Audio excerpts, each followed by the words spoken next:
The story of the Russia-Ukraine conflict is deeply rooted in history, stretching back over a millennium to the emergence of the Kievan Rus in the 9th century. This ancient state played a crucial role in shaping the destinies of the East Slavic peoples. This medieval East Slavic state, centered around the Dnieper River, laid the foundation for the cultural and linguistic identities of both Russia and Ukraine.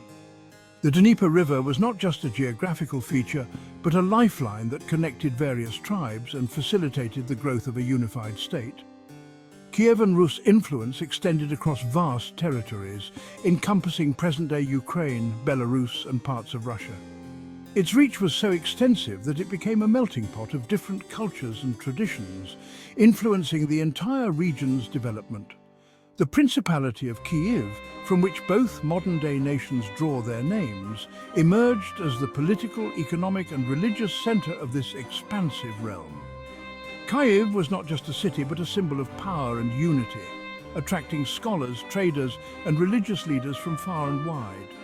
It fostered trade routes connecting Scandinavia to Byzantium, facilitating cultural exchange and economic prosperity. These trade routes were the arteries through which ideas, goods and people flowed, enriching the Kievan Rus and its neighbors. The adoption of Orthodox Christianity from Byzantium further cemented Kiev's standing as a prominent power in Eastern Europe.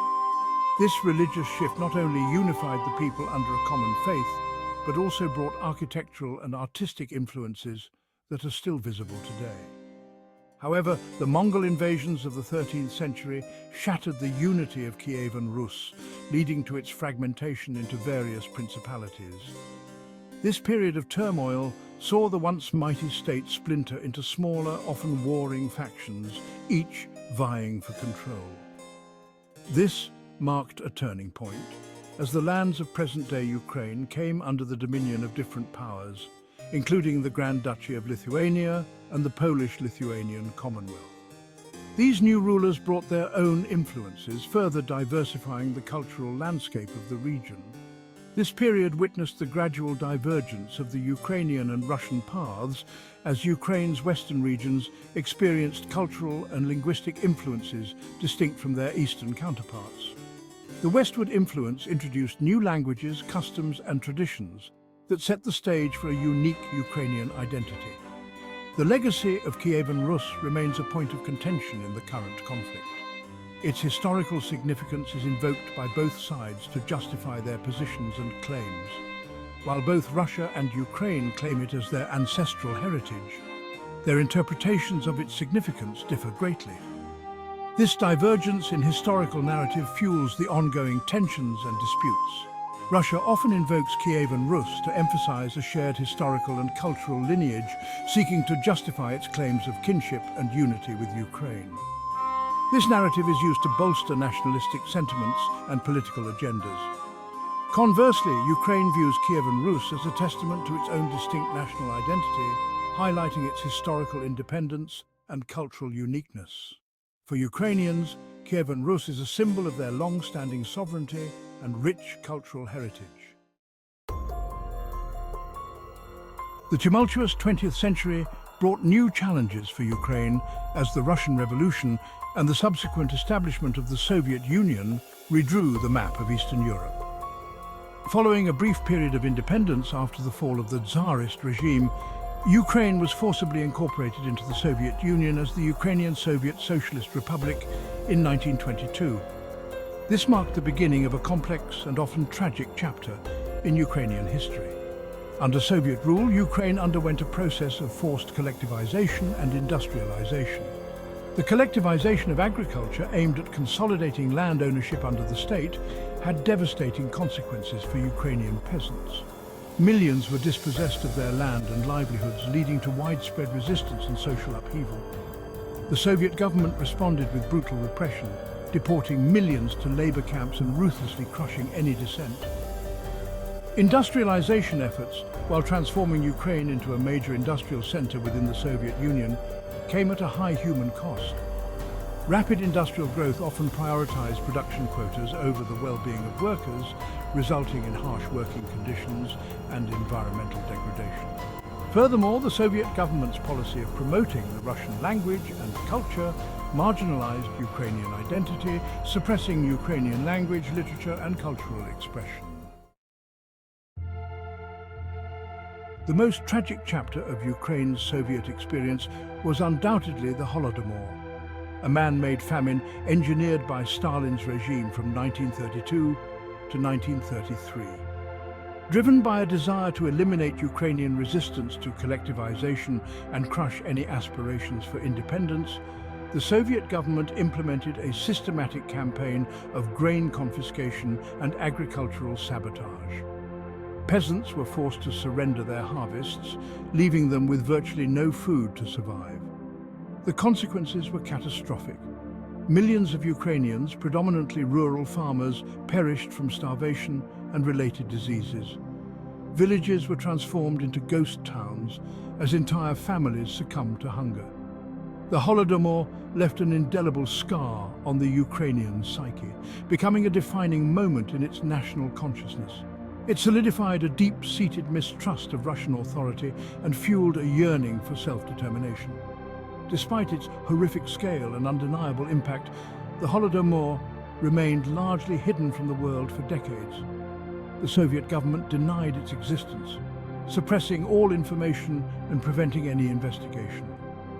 It was only after the fall of the Soviet Union that the full extent of the tragedy came to light, prompting international condemnation and recognition of the Holodomor as an act of genocide. Section 4. Independence regained Ukraine after 1991. The collapse of the Soviet Union in 1991 presented Ukraine with a historic opportunity to reclaim its independence, a moment that was eagerly anticipated by many Ukrainians who had long yearned for freedom. On August 24, 1991, Ukraine declared its independence from the crumbling Soviet Empire. This declaration was solidified by an overwhelming majority voting in favor of freedom and self-determination in a national referendum, showcasing the collective will of the Ukrainian people. This momentous occasion marked the beginning of a new era for Ukraine, one fraught with both promise and peril. The newfound independence brought hope and aspirations, but also significant challenges that needed to be addressed. The transition from a centrally planned Soviet economy to a market-oriented system proved to be a daunting challenge. The shift required significant structural changes and adaptations that were not easy to implement. Ukraine inherited a heavy industrial base, largely dependent on Russia for energy and raw materials. This dependency created vulnerabilities and complexities in establishing a self-sufficient economy. The collapse of the Soviet Union disrupted established economic ties, leading to a sharp decline in industrial output and widespread economic hardship. Many Ukrainians faced unemployment and poverty as the country struggled to stabilize its economy. Furthermore, Ukraine's fledgling democracy grappled with corruption, political instability, and the legacy of Soviet-era institutions. These issues hindered the progress of democratic governance and economic development. Despite these challenges, Ukraine embarked on a path of democratic reforms and economic liberalization. Citizens actively advocated for democracy, pushing for changes that would ensure a better future. It adopted a new constitution in 1996, embracing democratic principles and guaranteeing fundamental rights. This was a significant step towards establishing a stable and democratic society. However, the process of reform was often slow and uneven, hampered by resistance from entrenched interests and the lingering influence of Soviet-era elites. These obstacles made it difficult to implement necessary changes swiftly. The economic landscape remained dominated by oligarchs who amassed vast wealth and political power in the aftermath of privatization. This concentration of wealth and power created significant inequality and influenced the political landscape of the country. Section 5. A Nation Divided, the Orange Revolution. The first major test for Ukraine's young democracy came in 2004 with the Orange Revolution, a pivotal moment in the nation's history. The presidential election, widely seen as rigged in favor of the pro-Russian candidate Viktor Yanukovych, sparked mass protests across the country, uniting people from all walks of life. Hundreds of thousands of Ukrainians took to the streets, demanding free and fair elections and a break from the corrupt practices of the ruling elite. Their collective voice echoed through the cities and towns. The protests, characterized by their peaceful nature and vibrant displays of orange, the color of the pro-Western opposition, captured the world's attention. The sea of orange became a symbol of hope and change. International observers condemned the electoral fraud, while ordinary Ukrainians braved freezing temperatures and the threat of government crackdown to make their voices heard. Their resilience was inspiring. The Orange Revolution demonstrated the Ukrainian people's unwavering commitment to democracy and their aspiration for a more transparent and accountable government. It was a testament to their courage and determination. After weeks of protests and intense international pressure, the Ukrainian Supreme Court annulled the fraudulent election results, paving the way for a new vote. This was a monumental victory for the protesters. The rerun election saw the victory of Viktor Yushchenko, the pro-Western opposition leader, marking a significant victory for democracy in Ukraine. His win was celebrated nationwide. The Orange Revolution not only ushered in a period of democratic reforms, but also signaled Ukraine's desire to align itself more closely with the West. It was a new dawn for the nation, filled with hope and promise.